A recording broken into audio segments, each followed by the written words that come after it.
This movie is a trip. Let's do it. So, Dead End is about this family that is traveling to a family gathering on Christmas Eve. So, we have the father, Frank, the mother, Laura, the kids, Richard and Marion's boyfriend, Brad, is also in the car with them.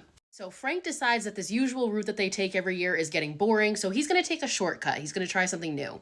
As they are going to take this shortcut, they almost get in a car accident with another car, but the other car misses them. So they're all obviously relieved that they didn't get in a car accident, but then all of a sudden, this woman in white holding a baby shows up in the window. Which we know, woman in white holding a baby, never a good sign, but they're not phased at all. So Marion, the daughter, is like, I saw a cabin nearby, we should bring her there, but because the car is full, I'll get out, she can get in the car, and I'll just follow the car on foot. So they get to the cabin, and Frank and Laura go inside to explore to see if there's any phone or anybody there. Richard decides to go off into the woods to escape his family because obviously they're stuck in a car together, there's a lot of tension. And Marion, again, is on foot, so she hasn't gotten there yet. So that leaves Brad alone in the car with this mysterious woman in white. And he looks at this baby and he's like, how is your baby breathing with its face covered like that? And the woman's like, oh, 'cause he's dead. And she shows him the corpse of this dead baby, causing him to scream, obviously. So Frank hears a scream and runs back to the car, but Brad and the woman are nowhere to be found. Meanwhile, Marion, who has no idea what's happening because she's still walking to the cabin, is passed by this hearse and she sees Brad screaming in the back. So she gets back and she's like, we need to follow this hearse, they have Brad.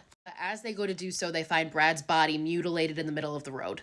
R.I.P. Brad. So Laura, aka our queen, Lin Shaye, goes to call the police, but on the other end, she hears a woman begging for help. She doesn't want to freak her family out more, so she doesn't tell them that. So now their only option is to keep driving to get where they need to be, and now arguments break out, tensions are running high. Frank reveals to Laura that he hates her family and he doesn't even want to be going here. And then all of a sudden they come across this baby carriage in the middle of the road. And they stop to go investigate it and Richard gets pulled in and disappears. So the three of them go to pull him out, but when Frank looks up, he sees the woman in white just standing there watching them. And then they find Richard's body, so now he is dead. And we see that Laura is now becoming increasingly bizarre and just losing her fucking mind. So the three of them get back in the car and they keep driving and they pass this road that is not on the map. So they stop again, but this time Laura, who again is slowly losing her mind, ends up shooting Frank in the leg. She does that with a shotgun that was in the back wrapped as a present for a family member. And then she starts to talk about how she sees this friend in the woods, but this friend died 20 years prior and she runs into the woods to go visit her. So Frank's trying to get her back into the car, and at this point the hearse then drives by again. So then Frank goes to shoot the hearse, but accidentally ends up shooting Laura in the head and killing her.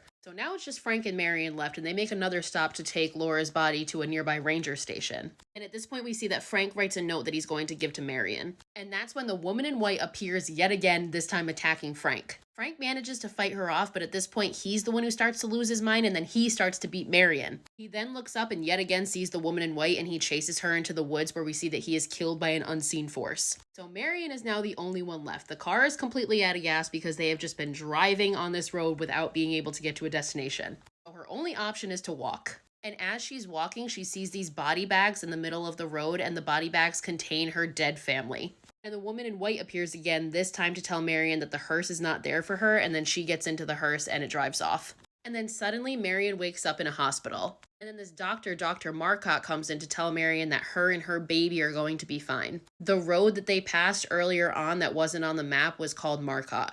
Remember in the beginning where they went to go down the shortcut and they almost got in a car accident with another car? Turns out they actually did get in a car accident and it killed everybody except for Marion. And it also killed the people in the other car, which was a woman and her baby. So now the doctor is talking to this guy who claims to be the one who found the family. And then as the doctor goes to leave, her car won't start, so the person who claims to have found the family offers to give her a ride in the same hearse. And then it shows us the crash scene where we see two people who are cleaning up the mess from the car accident find the note that Frank wrote to Marion at their final stop. So my interpretation is this long shortcut road that they were just endlessly on without ever being able to get to a destination was an interpretation of limbo, and all of their souls had to be claimed one by one, except for Marion, who was the sole survivor.